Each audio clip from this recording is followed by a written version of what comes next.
Movie देखना हम सबको बहुत पसंद है, लेकिन कुछ लोग एक्शन मूवी और कुछ लोग कॉमेडी मूवी देखना पसंद करते हैं, लेकिन वहीं कुछ लोग हॉरर मूवी देखना पसंद करते हैं। और ऐसी मूवी बनाने के लिए राइटर्स अलग अलग स्क्रिप्ट लिखते हैं, लेकिन हर बार ऐसा नहीं होता। कई बार हॉरर मूवी रियल स्टोरी पर आधारित होता है। आज के एपिसोड में हम आपको ऐसे ही मूवी के नाम बताने वाले हैं जो सत्य घटना पर आधारित है। तो ये एपिसोड रोमांचक होने वाला है, तो इस वीडियो को लास्ट तक जरूर देखना।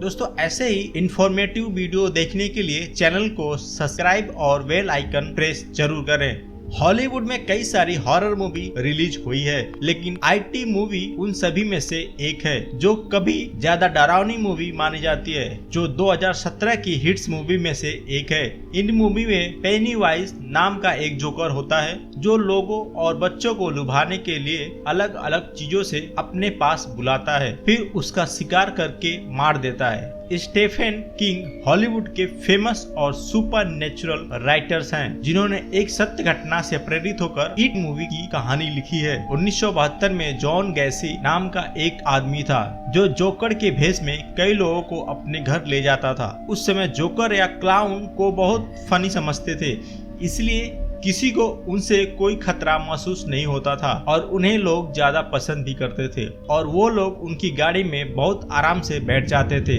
जिसके बाद उन लोगों को अपनी गाड़ी में बिठाकर अपने घर ले जाता था और वह उन लोगों को मार देता था और उनकी शरीर को अपने घर या गार्डन में दफना देता था, या फिर कुछ डेड बॉडी को पास के नदी में फेंक देता था। कहा जाता है कि ये जोकर 1872 से 1978 के बीच में लगभग 35 से ज्यादा लोगों की हत्या की, जिसे 1780 में उसे अरेस्ट कर लिया और मेडिकल चेकअप में पाया गया कि उसका मानसिक हालत बिगड़ चुका है, या यूं कहें कि यह एक साइको बन गया है। जिसके बाद 1994 में उससे कानून के द्वारा मौत की सजा दी गई। स्टीफन किंग ने इस स्टोरी से इंस्पायर होके इट नाम की बुक लिखी और उसके बाद उसी नाम से एक हॉरर मूवी भी बनाई जो कि सच्ची घटना से प्रेरित है। जब यह फिल्म आप देखेंगे तब एक बार जरूर सोचना, क्या ऐसा जोकर या क्लाउन इस दुनिया में था जो सुनने और देखने में बहुत डरावना लगता है।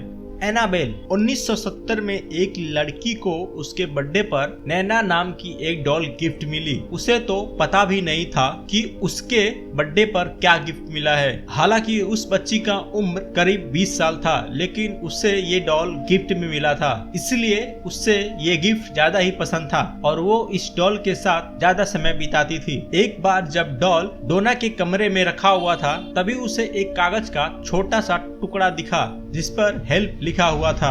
डोना को ये बात काफी अजीब लगा। डोना को ये लगा कि उसके घर में कोई घुस के शरारत कर रहा है, इसलिए डोना ने एक दिन अपने घर के दरवाजे और खिड़की पर टेप लगा दिया कि ये पता चल सके कि घर में कोई आया था या नहीं, जिससे अगर कोई दरवाजा या खिड़की खोलता है तो ये टेप निकल जाएगी, जिससे ये पता चल जाएगा कोई तो है जो उसके घर में चुपके से आ रहा है। लेकिन अगले दिन वो टेप वैसा का वैसा ही रहा। इसका मतलब दरवाजे से कोई अंदर नहीं आया, लेकिन एक और कागज का टुकड़ा डॉल के पास मिला जिस पर उसे पहले जैसा हेल्प लिखा हुआ था। जिसके बाद उस घर में कई अजीब चीजें होने लगी जो अननेचुरल था। कई बार अजीब अजीब आवाजें सुनाई देने लगी और कई बार खिड़की और दरवाजे अपने आप खुलने और बंद होने लगे। इसके बाद उस डॉल को घर में खुद से घूमते कई बार देखा गया, जिसके बाद डोना ने पैरानॉर्मल एक्टिविटी एक्सपर्ट ईडी और लॉरेन को अपने घर बुलाया। उन्होंने इस डॉल को काफी देर तक देखा और समझने की कोशिश की और उन्होंने कहा कि इस डॉल पर शैतान का कब्जा है। जिसके बाद डोना ने एक जादू करने वाले को बुलाया और ये सब आपस में मिल के ये तय किया कि इस डॉल को किसी म्यूजियम में रखा जाए। अगर आपने एनाबेल मूवी देखा है तो आपने ये जरूर नोटिस किया होगा कि उस मूवी की शुरुआत में ये जरूर लिखा होता है कि ये मूवी सत्य घटना से प्रेरित है। ये जो डॉल आप देख रहे हैं, भले ही एनाबेल मूवी की डॉल से अलग दिखती हो, लेकिन ये डॉल बिल्कुल असली है। Robert the doll. एनाबेल एकलौती ऐसी मूवी नहीं है जिसपे मूवी बनी हो। रॉबर्ट नाम के एक बच्चे के घर काम करने वाली एक मेड ने एक डॉल गिफ्ट किया। उस मेड ने उसका भी नाम रॉबर्ट रखा, लेकिन उस दिन के बाद उस घर में अजीब अजीब घटनाएं होने लगी। लोगों का ये भी कहना है यूजीन के मेड ने डॉल पर काला जादू करने के बाद उस डॉल को इस घर में लाया। जब यूजीन यानी वो छोटा सा बच्चा जब उस डॉल के साथ अकेला होता तो यूजीन के अलावा किसी और की भी आवाजें सुनाई देती थी। जब यूजीन से पूछा जाता था कि तुम किससे बातें कर रहे हो तो यूजीन बोलता था कि वो रॉबर्ट्स यानी डॉल से बातें करता था। मैंने 2 आवाजें सुनी। तुम किससे बात कर रहे थे? रॉबर्ट से। इसके बाद घर में कई घटनाएं हुई जिससे यूजीन कोई गलती करता था या गुस्सा करता था तो बोलता था मैंने नहीं, ये डॉल ने किया। यहाँ तक उस घर में उस डॉल को घूमते भी देखा गया। पिछले 100 सालों से रॉबर्ट के कई मालिक रह चुके हैं। उनका भी यही कहना है कि इस डॉल के अंदर कोई काली शक्तियां है जिसके वजह से ऐसा हो रहा है। जिसके बाद उस डॉल को मार्टेलो के एक म्यूजियम में रखा गया है और उस म्यूजियम में आकर कोई भी उस डॉल की फोटो लेना चाहता है तो कैमरे में कोई न कोई खराबी आ जाती है। और रॉबर्ट द डॉल पर एक मूवी भी बनी है जिसका नाम द क्रूज ऑफ रॉबर्ट था। ये पूरी मूवी इस डॉल पर आधारित है जो सत्य घटना से प्रेरित है। Delivers us from evil. अभी हम जिस आदमी के बारे में आपको बताने वाले हैं वो एक पुलिस ऑफिसर था जिस पर एक मूवी भी बनाई गई है जिसका नाम डेविल्स अस डेविल है। रेल्फ सच नाम का एक पुलिस ऑफिसर था। उसने ये कहा कि अपने करियर में उसने कई घटनाएं और हादसे देखी है लेकिन उसके समझ के बाहर था।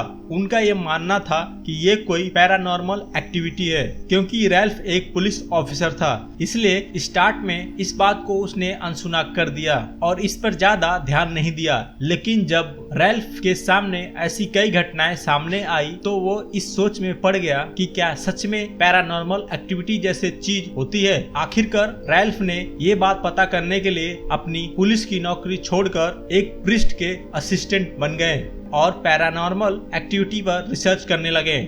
और रेल्फ आज पैरानॉर्मल एक्टिविटी पर यकीन भी करता है। रेल्फ का कहना है मेरी लाइफ पर बनी ये फिल्म जितनी डरावनी है मैंने हकीकत में उससे ज्यादा डरावनी चीजें देखी है। इस मूवी में दिखाए गए डरावने सीन उनके लाइफ का हिस्सा है जिसमें कई सारे पैरानॉर्मल एक्टिविटी और घटनाएं हैं। और रेल्फ ने एक बुक लिखी जिसका नाम बेवरे द नाइट है जिसमें रेल्फ ने अपनी लाइफ के हादसे के बारे में लिखा है। 3096 डे। अगली मूवी जिसके बारे में हम आपको बताने जा रहे हैं यह एक हॉरर मूवी तो नहीं है लेकिन किसी हॉरर मूवी से कम भी नहीं है जो बिल्कुल एक सच्ची घटना पर आधारित है। ऑस्ट्रेलिया में रहने वाली 12 साल की नताशा हर दिन स्कूल से घर टाइम पर आ जाया करती थी लेकिन 2 मार्च 1998 में वो स्कूल से घर आने में काफी लेट हो चुकी थी। जिसके बाद उसकी माँ ने स्कूल जाके पता किया। तब उसकी माँ को पता चला आज नताशा स्कूल नहीं आई थी। तब उसके दोस्तों से पूछने के बाद पता चला कि उसके दोस्तों ने उसे स्कूल आते वक्त एक व्हाइट कलर की वैन में देखा था।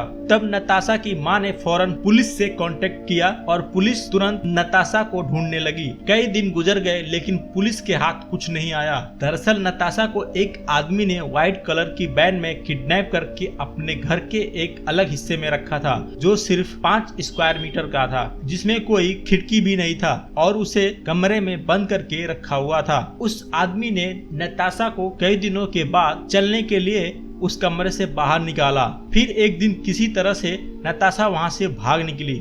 जिसमें सबसे डरावनी और भयानक बात यह है कि उस आदमी ने नताशा को उस छोटे से कमरे में 3096 दिनों तक बंद रखा। अगर इससे काउंट किया जाए तो ये करीब 8.5 साल तक होता है।